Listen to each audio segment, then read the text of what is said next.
Jim Cantore here. The 2025 Atlantic hurricane season is already breaking records. Hurricanes are nature's most powerful storms, fueled by warm ocean water and capable of unleashing devastating winds, rain, and storm surge. This year, ocean temperatures are exceptionally high, supercharging storms and causing rapid intensification, sometimes jumping categories in just hours. That means less time for coastal communities to prepare. Millions along the Atlantic and Gulf coasts are at risk. These storms threaten homes, businesses, and lives. We've already seen a parade of named storms, some fizzling out, others becoming major hurricanes. The steering currents this year are pushing more storms toward land, increasing the risk of significant landfalls. It's a stark reminder. Everyone in hurricane-prone areas must stay vigilant. Now is the time to have a plan and be ready to act. The season is far from over. Preparation is everything. Where do hurricanes come from? It starts with warm ocean water, at least 80 degrees F, fueling the storm. A tropical wave, often from Africa, can trigger the process. Warm, moist air rises, creating low pressure. Surrounding air rushes in, rises, and forms clouds. This cycle releases heat, making the system stronger and causing it to spin due to the Coriolis effect. When winds hit 39 mph, it's a tropical storm and gets a name. If conditions stay right, it strengthens.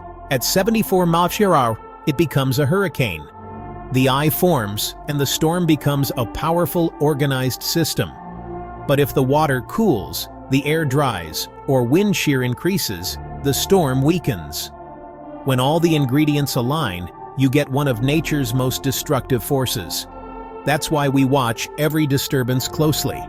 The right conditions can turn a ripple into a monster. Tracking hurricanes is a high-tech, high-stakes job. Satellites give us real-time images of storm formation and movement. But to truly understand a storm, we need data from inside. Enter the hurricane hunters. These crews fly into storms, dropping instruments called dropsondes to measure pressure, temperature, humidity, and wind. The most critical data is central pressure. The lower it is, the stronger the storm. This information, combined with satellite and radar data, feeds into computer models. Different models give us a range of possible tracks, the spaghetti plots.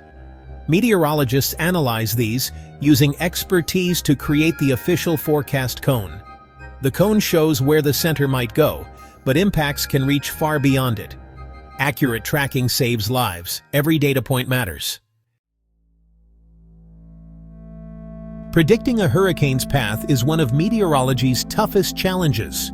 Storms are steered by large-scale weather patterns, mainly high and low pressure systems. The Bermuda High, for example, can block or redirect storms. The forecast cone shows where the center is likely to go, but impacts extend far outside it. This year, weaker steering currents mean more storms are tracking toward the Caribbean and Florida, raising the risk of direct hits. The Gulf's warm waters can rapidly intensify storms before landfall, a worst-case scenario for Florida.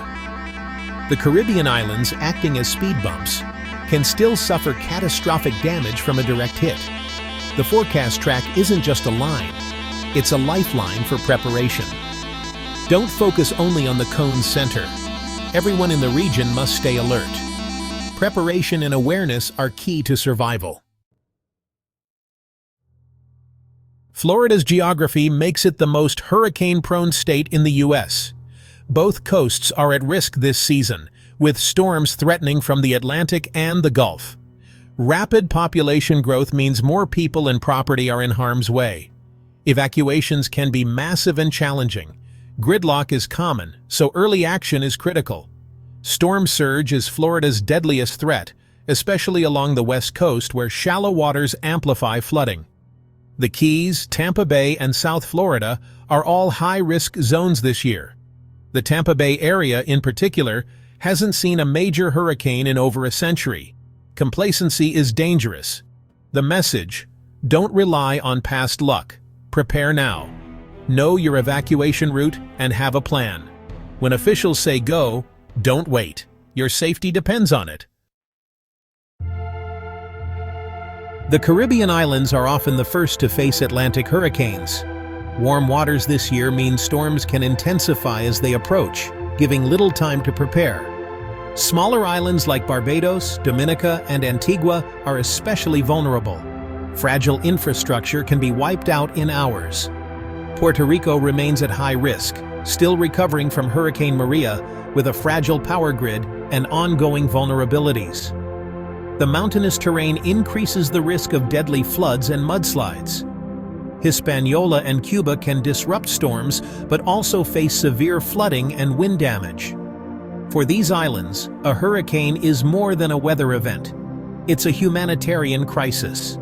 The entire region is on high alert this season. Support and preparedness are critical for survival and recovery. We measure hurricane strength using the Saffir-Simpson scale, categories 1 through 5, based on sustained wind speed. Category 1, 74 to 95 mph, dangerous, some damage, likely power outages. Category 2, 96 to 110 mph, extensive damage, major roof and tree loss, long outages.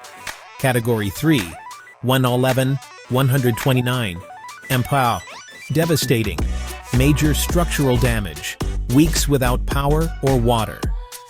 Category 4, 130 156 mph, catastrophic, most of the area uninhabitable for weeks or months.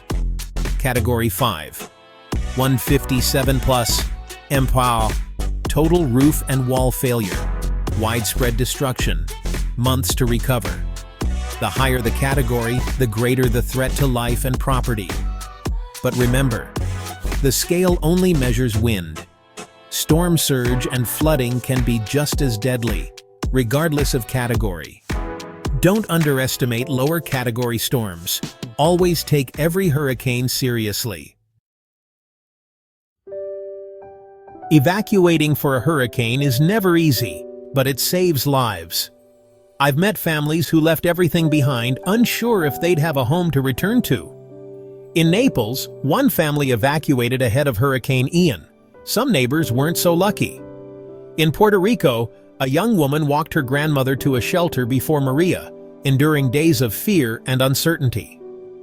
A Louisiana fisherman thought he was safe during Katrina, but the surge carried his boat miles inland. He lost everything. These stories show the emotional and physical toll of evacuation.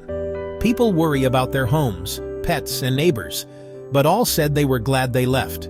Houses and possessions can be replaced, lives cannot. When officials issue an evacuation order, it's to protect you. Listen, act early, and stay safe. Preparation is your best defense this hurricane season. Know if you live in an evacuation zone and plan where you'll go if ordered to leave. Assemble a disaster kit, food, water, medications, flashlight, batteries, and important documents in a waterproof container. Prepare your home, secure windows, bring in outdoor items, and trim trees. Keep your car fueled and have cash on hand. Set up a family communication plan with an out-of-state contact. Stay informed with reliable sources and multiple ways to receive warnings. If told to evacuate, do so immediately. If not, shelter in an interior room away from windows. Don't wait until the last minute. Act now. With preparation, we can weather the storm together.